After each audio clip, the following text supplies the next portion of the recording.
పిల్లలు పెద్దలు ఇష్టంగా తినే హెల్దీ మార్నింగ్ బ్రేక్ఫాస్ట్ రాగి ఇడ్లీ ఎలా చేయాలో ఇప్పుడు చూసేద్దాం. ముందుగా మన ఛానల్ని సబ్స్క్రైబ్ చేసుకోండి. ఒక కప్పు మినపప్పు తీసుకోవాలి.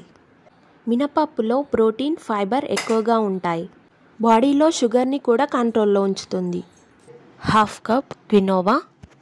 క్వినోవాలో ప్రోటీన్, ఐరన్, ఫైబర్ ఎక్కువగా ఉంటాయి. వెయిట్ లాస్కి యూజ్ అవుతాయి అండ్ యూరినరీ ట్రాక్ట్ ఇన్ఫెక్షన్స్కి యూజ్ అవుతుంది. 1 కప్ వరకు బ్రౌన్ రైస్ తీసుకున్నా. బ్రౌన్ రైస్ వల్ల జీర్ణశక్తి పెరుగుతుంది.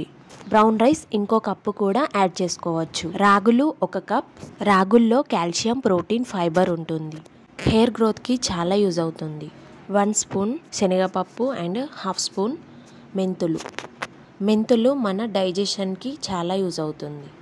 శనగపప్పులో ప్రోటీన్, ఫైబర్ ఎక్కువగా ఉంటాయి. ఈ రెసిపీ ఖచ్చితంగా ట్రై చేయండి. దీనివల్ల మన బాడీకి కావాల్సిన న్యూట్రియంట్స్ అయితే అందుతాయి. ఇవి కొంచెం కాస్ట్లీ అయినా 1 మంత్కి ఒకసారైనా ఖచ్చితంగా ట్రై చేయండి. రోగనిరోధక శక్తి పెరుగుతుంది. బాడీలో బ్లడ్ లెవెల్స్ని పెంచే ప్రాపర్టీస్ కూడా ఉన్నాయి. ఖచ్చితంగా ట్రై చేయండి. వీటిని ఒక 3 టైమ్స్ వాష్ చేసి 4 అవర్స్ అయితే నానబెట్టుకోవాలి. 4 అవర్స్ తర్వాత వీటిని మెత్తగా గ్రైండ్ చేసుకోవాలి. గ్రైండ్ చేసుకునేటప్పుడు కూల్ వాటర్ యాడ్ చేసుకోవాలి. దానివల్ల పిండి మృదువుగా వస్తుంది. ఎక్కువగా వాటర్ యాడ్ చేయొద్దు, లైట్గా యాడ్ చేయాలి. ఈ పిండిని ఇప్పుడు ఒక 8 అవర్స్ ఫర్మెంట్ చేసుకోవాలి. చలికాలంలో చేస్తున్నాం కాబట్టి ఇక్కడ ఒక థిక్గా ఉండే టవల్ అయితే ఇలా కప్పాలి. సమ్మర్లో అయితే అవసరం లేదు, కానీ వింటర్లో అయితే ఇలా దాన్ని అలా క్లోజ్ చేయాలి. ఇక్కడ పిండి అయితే మంచిగా ఫర్మెంట్ అయిపోయింది. ఒక 1 స్పూన్ సాల్ట్ యాడ్ చేసుకొని దీన్ని బాగా మిక్స్ చేసుకోవాలి. ఈ బ్యాటర్తో మనం దోశలు కూడా వేసుకోవచ్చు. చాలా క్రిస్పీగా అండ్ టేస్టీగా వస్తాయి. మరీ హెల్దీగా తినాలనుకుంటే ఇలా ఇడ్లీ మౌల్స్కి ఆయిల్ లైట్గా అప్లై చేసుకొని ఇడ్లీ పెట్టేసుకోవాలి. పిండి బాగా నిండుగా కాకుండా ఇలా కొంచెం తక్కువగానే తీసుకోవాలి. సోడా యాడ్ చేయాల్సిన అవసరం లేదు. ఇడ్లీ స్టీమర్లో 1 గ్లాస్ వాటర్ తీసుకొని ఈ ట్రేస్ అన్నీ అందులో పెట్టేయడమే. ఇడ్లీ పైనే హోల్స్ ఉండేలా పెట్టాలి. ఇప్పుడు చట్నీకి ప్రిపేర్ చేద్దాం.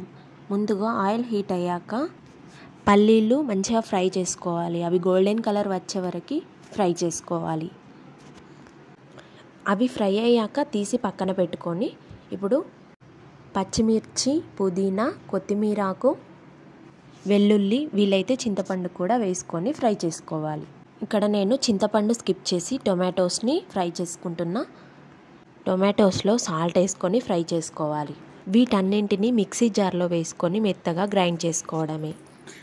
ముందుగా పల్లీలని గ్రైండ్ చేసుకోవాలి. తర్వాత ఈ టొమాటోస్, మిర్చి ఇందులో వేసుకొని కొన్ని వాటర్ వేసుకొని గ్రైండ్ చేసుకోవాలి. ఆయిల్ హీట్ అయ్యాక ఆవాలు, జీలకర్ర, కరివేపాకు వేసుకొని ఈ చట్నీకి పోపు పెట్టేసుకోవడమే.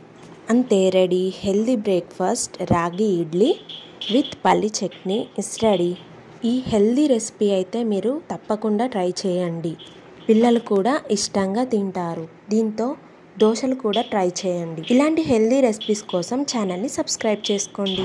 Like, share, subscribe my channel.